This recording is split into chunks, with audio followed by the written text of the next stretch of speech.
Oi pessoal, eu sou a Jéssica Leme e o vídeo de hoje é pra gente falar um pouquinho sobre Revolução Industrial.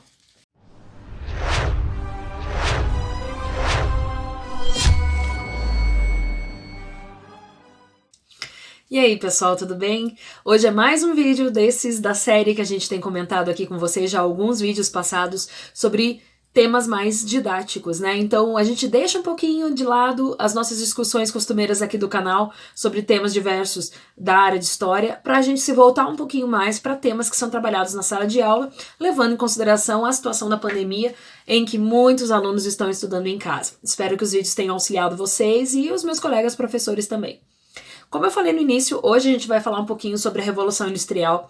É uma aula muito mais aberta a questões do que uma aula pautada em datas e fatos, né? Eu, geralmente, no meu dia a dia, enquanto professora lá na escola, eu tenho esse hábito sempre de instigar mais os alunos do que ficar me atendo a fatos históricos que tenham acontecido em determinadas datas. Porque o que me interessa mais no ensino de história é que o aluno compreenda o processo histórico ao qual as pessoas estavam inseridas e quais os resultados disso na sociedade atual, né? Do que ficar decorando data. Mas enfim, vamos começar então nos localizando no espaço-tempo. Revolução Industrial aconteceu no século XIX, primeiramente na Inglaterra. Então, toda vez que você vai olhar um livro didático, que você vai fazer uma pesquisa na internet a respeito desse assunto, você vai ter lá a Inglaterra como a pioneira da Revolução Industrial. Quais motivos fizeram com que a Inglaterra se tornasse esse primeiro país a desenvolver um processo de industrialização? São vários, né? O primeiro que a gente tem que colocar aqui na nossa pauta é a questão do acúmulo de capital. A Inglaterra tinha acumulado muito dinheiro proveniente do Atlântico, né? Quando a gente fala do Atlântico, do que nós estamos falando? Do tráfico de escravos, estamos falando do comércio produzido no Atlântico, da riqueza que as suas colônias geraram, né? Então todos esses artifícios de acúmulo de riqueza fizeram com que a Inglaterra tivesse muito dinheiro sobrando, vamos dizer assim, e pudesse olhar para dentro de si e para o desenvolvimento industrial já no século XIX. Além disso, a Inglaterra também tinha muita matéria-prima nesse momento.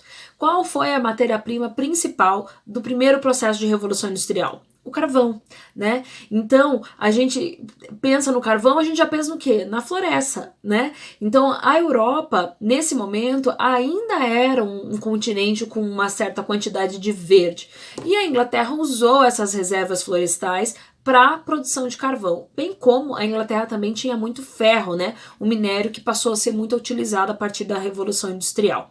Além disso, a Inglaterra também tinha muita mão de obra proveniente dos processos de cercamento, que você já deve ter estudado o que foi, né? Então, esses elementos todos fizeram com que a Inglaterra tivesse uma situação favorável ao processo de industrialização do seu território.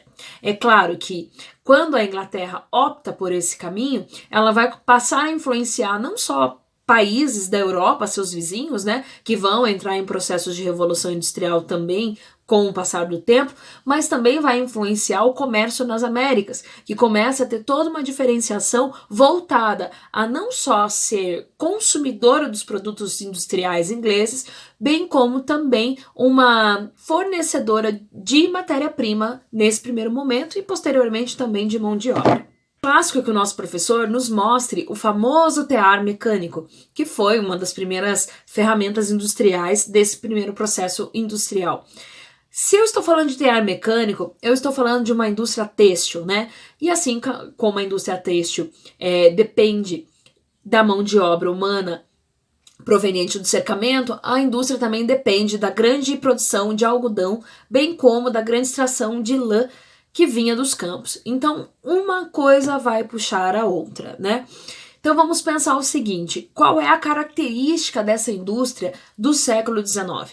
As indústrias do século XIX, elas eram muito rudimentares ainda, né? O processo da saída do homem da sua rotina de artesão, né?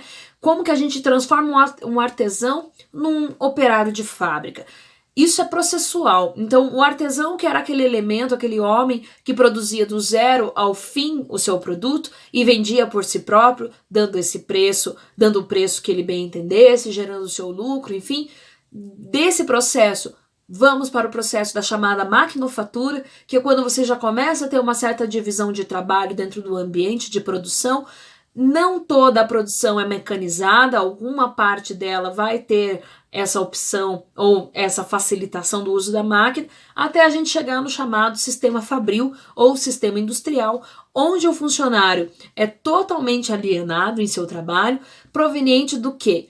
De que o seu trabalho é setorizado, o seu trabalho é fracionado. O trabalhador que aperta o parafuso não vê a peça pronta. Isso é alienação do trabalho, né? Quando você fica colocado para fazer uma única tarefa dentro de todo o processo de produção de um produto, certo? Então a pessoa ela não vê nem o começo nem o fim, ela faz parte do processo apenas, né? E esse processo todo fabril era feito dentro de enormes galpões, muito pouco ventilados, galpões extremamente sujos, né? Quando a gente fala da insalubridade das fábricas do século XIX, a gente tem que pensar num ambiente realmente difícil de se respirar, com muita fuligem, muito carvão. Quando a gente olha fotografias desse período da Revolução Industrial, não é só uma fotografia em preto e branco, as pessoas estão realmente suadas e sujas com fuligem de carvão, né? Essas fábricas todas eram abastecidas com esse tipo de energia, então essa fuligem ficava não só nos ambientes em que a pessoa estava trabalhando, mas também por toda a cidade de Londres, né? Era uma sujeira só, né? Outra questão que a gente tem que colocar em pauta é a questão das horas de trabalho, né? A gente tinha trabalhadores que ficavam de 14 a 16 horas no ambiente de trabalho. Então, direitos trabalhistas, o que é isso, né? Nesse primeiro momento da Revolução Industrial, não se pensava em direito trabalhista, não se olhava para o trabalhador como hoje falam, né? Meu colaborador. Não se falava dessa forma. O trabalhador, ele vai ser chamado de operário, né? Por isso nós temos tantos livros na área de história que falam sobre a formação da classe operária, a formação da sociedade operária, né? Porque essa denominação vai se estender a todo aquele que trabalha no sistema fabril, né? Então é um contingente muito grande de pessoas que vão estar inseridas dentro deste contexto. Além disso, nós temos que lembrar que nesse período da Revolução Industrial, mulheres e crianças também trabalhavam. Então essa visão às vezes, né, do feminismo burguês, vamos dizer assim, de que a mulher só chegou ao ambiente de trabalho depois da Segunda Guerra Mundial, que ela foi ter sua liberdade de pensar, de estudar, de trabalhar, enfim, a gente tem que pensar que isso para a mulher burguesa, né? Mas para a mulher trabalhadora, para a mulher pobre, o trabalho sempre foi permitido e necessário, né? Então, na Revolução Industrial, as mulheres já trabalhavam. Claro que aí nós podemos trazer essa discussão para o momento atual. A Revolução Industrial é um tema que a gente pode trabalhar ali, junto com a atualidade, a todo momento. Se eu estou falando do trabalho feminino nas fábricas já no século XIX, eu não posso deixar de ressaltar que essas mulheres ganhavam 1/3 do salário dos seus maridos, bem como seus filhos. A partir dos 5 anos de idade, uma criança já era colocada no ambiente fabril para trabalhar. E, inclusive, eram muito benquistas dentro das fábricas porque eram obedientes, porque faziam serviços menores, né, que os trabalhadores adultos não conseguiam fazer, e ganhavam um salário ínfimo em relação ao que era pago para um homem adulto. Então, essa relação de trabalho infantil, da figura feminina nos ambientes de trabalho, tudo isso pode ser discutido em paralelo com a atualidade, o que faz com que o aluno perceba rupturas e permanências dentro do processo histórico. Retomando ainda a questão dos direitos trabalhistas, como eu já disse, 16, 14 horas por dia de trabalho, é importante a gente ressaltar para os nossos alunos a questão da não existência do 13º salário, da não existência das férias, da folga semanal, né? A questão dos acidentes de trabalho. É muito bacana que a gente sempre pontue como as coisas evoluíram ou como elas estão retrocedendo na sociedade do século XXI, quais direitos estamos perdendo, né, enquanto trabalhadores, enquanto massa trabalhadora. Ressaltar que esses direitos todos foram conquistados, né, através de movimentos operários que vão estar lá elencados no cartismo, no ludismo, que merece inclusive um vídeo único exclusivamente para tratar sobre a causa sindical e operária. Mas retomando aqui o nosso pensamento, né? Quando a gente fala desses direitos e do dia a dia do trabalhador do século XIX, a gente consegue perceber que algumas coisas permaneceram na atualidade, né? Eu tenho discutido muito com alguns colegas essa situação atual do home office, né? Que não só eu como professor estamos vivendo, mas uma contingente enorme de pessoas no Brasil estão trabalhando de casa. E o que é interessante a gente questionar com os nossos alunos nesse momento? A mentalidade do trabalho ainda é do século XIX, mas a atualidade do trabalho do século XXI é o home office. Por que eu estou dizendo isso? A gente tem percebido que muitas empresas têm exigido dos seus trabalhadores a mesma carga horária em que ele realizava na empresa que ele realiza em casa. Só que esse patrão, enfim, gerente, ele não consegue observar que a lógica, que como que eu posso dizer, a organização de um home office, ela é muito diferente do meu ambiente anterior de trabalho, né? Então, o que eu tenho a impressão é que a mentalidade do chefe, do patrão, continua lá no século XIX, do qual eu devo bater o cartão, do qual eu devo estar ali disponível um número X de horas, né, com uma expectativa de produção X, enquanto que no home office as coisas são muito mais maleáveis na questão do tempo, a produção pode ser maior ou menor dependendo da sua função, do seu trabalho. Eu acho que isso é uma questão muito atual que deve ser muito debatida, inclusive fazendo um paralelo com os direitos trabalhistas do trabalhador que ia até o seu local de trabalho e que a partir agora da pandemia e mesmo depois desse período de quarentena, talvez permaneça trabalhando em casa. Quais serão os direitos mantidos? O que a gente pode questionar enquanto operário e enquanto trabalhador, né? Então, acho bem interessante que a gente faça esse tipo de discussão com os nossos alunos. Pensando lá na Revolução Industrial, no período do século XIX, onde a indústria toma conta da sociedade inglesa, a gente tem que pensar que a Revolução Industrial ela não foi só uma revolução para a produção de consumo e de bens, né, de conforto, enfim. Ela mudou completamente a cultura das pessoas. Então você tem um país que a partir desse momento vai acabar tendenciando, né, e posteriormente se evidenciando isso, a ter mais pessoas morando em centros urbanos do que na região rural. Só esse fato já muda completamente a cidade, né? O crescimento desordenado, a qualidade das moradias que essas pessoas acabavam por se colocar em viver, né? A questão dos problemas sociais que vêm com isso, as doenças que vêm com isso, e não esquecer, né, de que essa ruptura cultural ela passa também pela questão do trabalho, no sentido de que, até bem pouco tempo atrás, enquanto um artesão, ele era dono do seu produto, né, do início ao fim, e era dono do seu lucro. Quando ele passa a ser um operário, ele não é dono do lucro da fábrica, ele recebe uma porcentagem daquilo, né, que inclusive, na maior parte das vezes naquele momento, não era condizente com o nível de trabalho que esse operário oferecia ao seu patrão. Então isso muda também. Outra questão que a gente tem que pensar é a questão do tempo, né? Eu gosto muito de enfatizar isso com os meus alunos. O tempo, antes da invenção do relógio, era calculado pela luz do dia, né? Tem dia, estou em pé, anoiteceu, eu durmo, né? Com o advento da eletricidade, com o advento do relógio, a noite já não era mais um impedimento para o trabalho, né?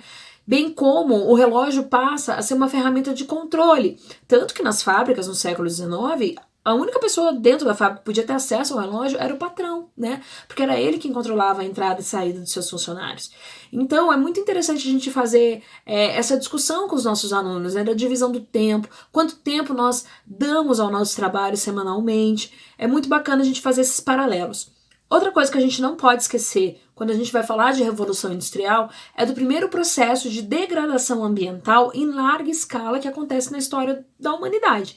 É claro que o ser humano, como a gente sabe, desde que ele começou a se desenvolver na savana africana, ele vem promovendo um processo de extinção de outras espécies, de degradação do ambiente natural, né, mesmo antes da fábrica, isso muito antes. Só que era um processo mais lento, gradativo, que levava-se gerações para acontecer.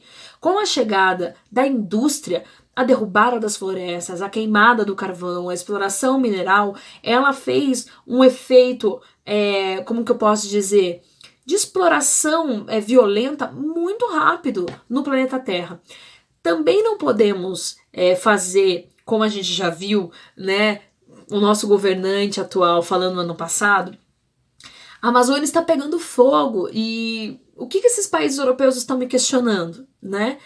Se eles já colocaram fogo e derrubaram suas florestas há muito tempo atrás.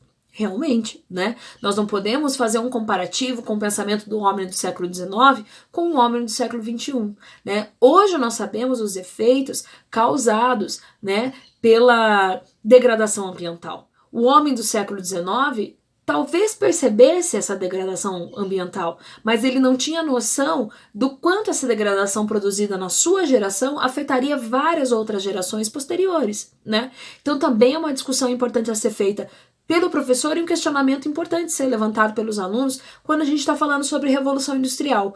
Quanto custa o meu consumo? Quanto custa o meu produto industrializado perante a exploração natural, não é? Então é interessante falar sobre isso. Outra questão, só para a gente fechar a nossa aula aqui, né, sobre várias questões da Revolução Industrial, falar sobre a sociedade de consumo. O Zygmunt Bauman, um importante sociólogo do século XX, falecido há pouco tempo, inclusive, ele costumava dizer que o humano, a partir do século XX, da indústria, ele não era mais considerado humano por ser cidadão. Ele só era considerado gente quando ele consumia, né? Então, o que isso quer dizer? Quer dizer que a partir do momento que eu tenho capacidade financeira de consumir o que a indústria produz, eu sou um sujeito ativo na sociedade. Do contrário, eu sou marginalizado. Então, a gente tem que pensar o seguinte: com a Revolução Industrial, eu mudo a cultura, eu mudo a cidade, eu mudo o meio ambiente e eu mudo as práticas de consumo.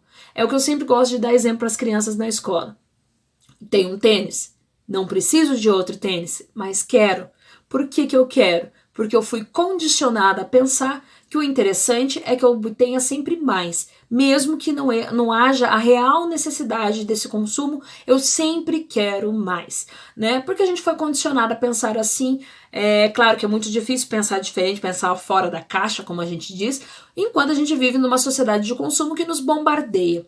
Outra questão interessante a se colocar para os alunos, né, é a questão de como vai ser a sociedade pós-pandemia, né, essa sociedade industrial e de consumo pós a pandemia.